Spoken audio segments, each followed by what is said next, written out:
తిరుపతి లడ్డూకి సంబంధించి అడల్ట్రేషన్ జరిగింది, అంటే కల్తీ జరిగింది అని చెప్పని ఆగస్టు సెప్టెంబర్ ప్రాంతాల్లో సాక్షాత్తు ఈ రాష్ట్ర ఉప ముఖ్యమంత్రి శ్రీ కొణిదెల పవన్ కళ్యాణ్ గారు చాలా గొడవ చేశారు.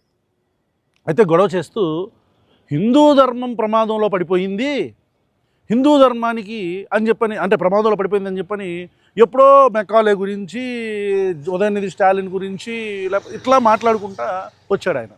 అంటే వేరే మతాల గురించి, ఇస్లాంని చూసి నేర్చుకోండి మీరు, ఈ దేశంలో హిందువులకు బతుకు ఇట్లా, అంటే అసలు పొంతన లేని పాయింట్స్తో ఏదైతే మన భారతీయ జనతా పార్టీని అన్ని భుజాలు వేయటమేగా, మనం అందరూ అన్ని పార్టీలని భుజాలు వేయటమే కదా, మనకంటూ ఒక పార్టీ ఉన్న మనం వేరే పార్టీలను అట్లాగే ఇప్పుడు తెలుగుదేశం పార్టీని పక్కన పెట్టి భారతీయ జనతా పార్టీని కూడా ఆ సిద్ధాంతాలను తీసుకొచ్చి ఆంధ్రప్రదేశ్లో పులుదామని చూస్తున్నారు. అది కుదరదు, ఆ విషయం అందరికీ తెలిసిందే.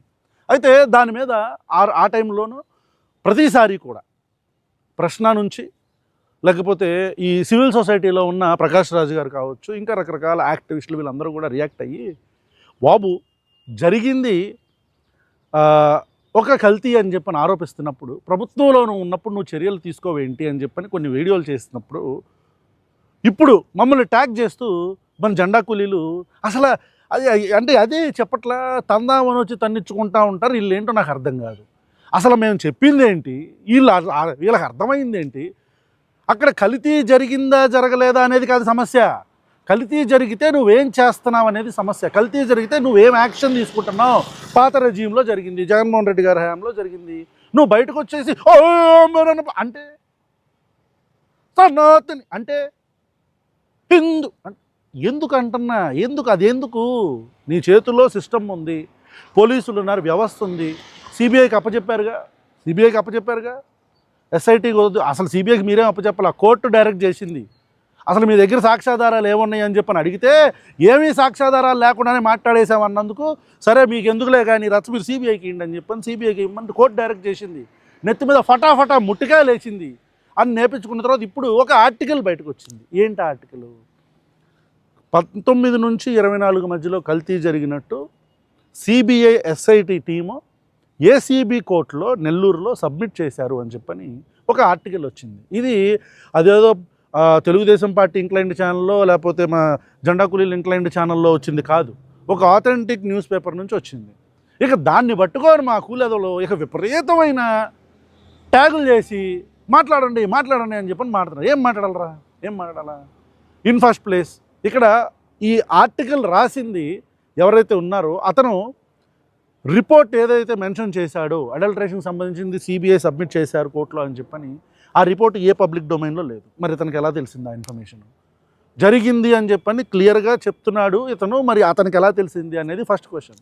ఇక రెండో క్వశ్చను, పబ్లిక్ డొమైన్లో లేని ఒక డాక్యుమెంట్ డీటెయిల్స్ ఇతనికి ఎలా వచ్చినాయి అంటే, కోర్టు ఏమన్నా ఇతనికి ఇచ్చిందా, లేదంటే ఇతను ఏమైనా ఆర్టీఐ ఫైల్ చేసి ఆర్టీఐ ద్వారా సిబిఐ దగ్గర నుంచి తీసుకున్నాడా, లేదా సిబిఐ డిపార్ట్మెంట్లోనే ఇతనికి ఎవరైనా ఇచ్చారు? We don't know. ఎందుకంటే సిబిఐ పోర్టల్లో అయితే లేదు, కోర్టు ఎక్కడ రివీల్ చేయలేదు, రైట్? ఎక్కడి నుంచి వచ్చింది? సరే, ఏదో ఒక నెరేటివో లేకపోతే అతను అనుకున్న కాన్స్పిరసీ థియరీయో అనుకుందాం కాసేపు. ఇక మూడో ప్రశ్న ఏంటంటే, ఈ రాసిన వ్యక్తి ఎవరైతే ఉన్నారో ఆర్టికల్, ఒకసారి ఈ ఫొటోస్ చూడండి.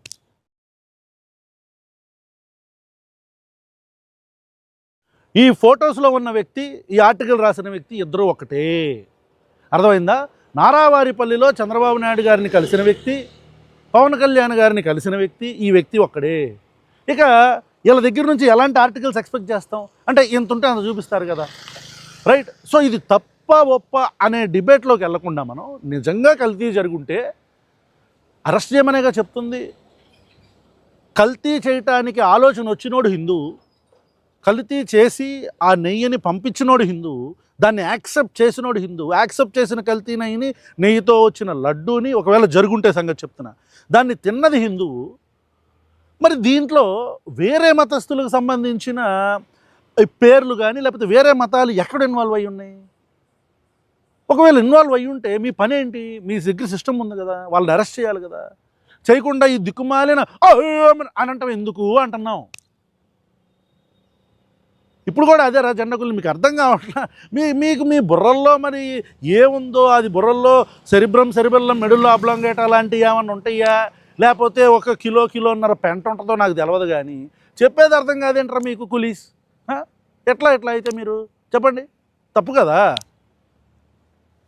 Thank you.